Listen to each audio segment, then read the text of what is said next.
প্রিয় শিক্ষার্থীরা, হৃদয়ের বাংলার পক্ষ থেকে তোমাদের সবাইকে জানাচ্ছি সালাম ও শুভেচ্ছা। এর আগের ক্লাসে আমরা ধ্বনি সম্পর্কে আলোচনা করেছিলাম এবং ধ্বনি সম্পর্কে যাবতীয় যে বিষয়াদি রয়েছে সে সম্পর্কে তোমাদের পূর্ণাঙ্গ ধারণা আমি দিয়েছি। আজকে আমরা বর্ণ সম্পর্কে আলোচনা করব এবং বাংলা ভাষায় বর্ণ কয় প্রকার সে সম্পর্কে তোমাদের বিস্তারিত ধারণা দেব।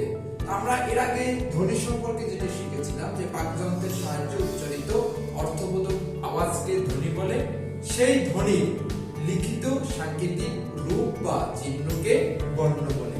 অর্থাৎ ধ্বনি হচ্ছে গিয়ে উচ্চারিত রূপ আর বর্ণ হচ্ছে গিয়ে লিখিত রূপ। যে সকল ধ্বনি আমরা মুখে উচ্চারণ করি এবং ওই সকল ধ্বনির লিখিত সাংকেতিক রূপ বা চিহ্নই হচ্ছে গিয়ে বর্ণ। তো বাংলা ভাষায় আমাদের দুই প্রকার বর্ণ রয়েছে, স্বরবর্ণ এবং ব্যঞ্জন বর্ণ। স্বরবর্ণ হচ্ছে গিয়ে যে সকল ধ্বনি উচ্চারণকালে বাকযন্ত্রের কোথাও বাধা পায় না সেই সকল ধ্বনির লিখিত সাংকেতিক রূপ বা চিহ্নই হচ্ছে গিয়ে স্বরবর্ণ। অর্থাৎ স্বরবর্ণ হচ্ছে গিয়ে সেটি যেটা আমরা এর আগে যখন ধ্বনির ক্লাসে করেছিলাম, অর্থাৎ মুখে আমাদের যে সকল ধ্বনি উচ্চারণে বাধা পায় না সেটা যখন স্বরধ্বনি, সেই সকল ধ্বনি লিখিত রূপ বা সাংকেতিক চিহ্ন হচ্ছে গিয়ে স্বরবর্ণ। আবার ব্যঞ্জন বর্ণ হচ্ছে গিয়ে যে সকল ধ্বনি উচ্চারণকালে বাকযন্ত্রে কোথাও না কোথাও বাধা পায় সেই সকল ধ্বনিকে বলা হয় গিয়ে ব্যঞ্জন ধ্বনি। এখন এই ব্যঞ্জন ধ্বনি লিখিত রূপ বা সাংকেতিক চিহ্নই হচ্ছে গিয়ে ব্যঞ্জন বর্ণ।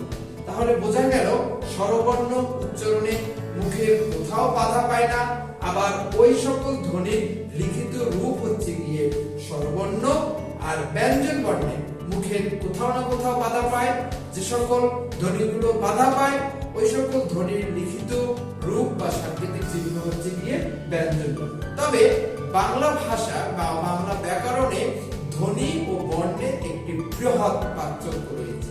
আমরা পরবর্তী ক্লাসে ধ্বনি এবং বর্ণের পার্থক্য যে রয়েছে সে সম্পর্কে আলোচনা করব। সেই পর্যন্ত তোমরা সুস্থ থাকো এবং ভালো থাকো। অবশ্যই হৃদয়ের বাংলার সাথে থাকো এবং এরকমের সুন্দর সুন্দর গুরুত্বপূর্ণ তথ্যভিত্তিক ক্লাস পেতে আমাদের পেজটিকে লাইক দিয়ে সাথে থাকো। আমাদের সবার সর্বাঙ্গীন সুস্বাস্থ্য এবং সাফল্য কামনা করে আজকের সংক্ষিপ্ত ক্লাসটি শেষ করব।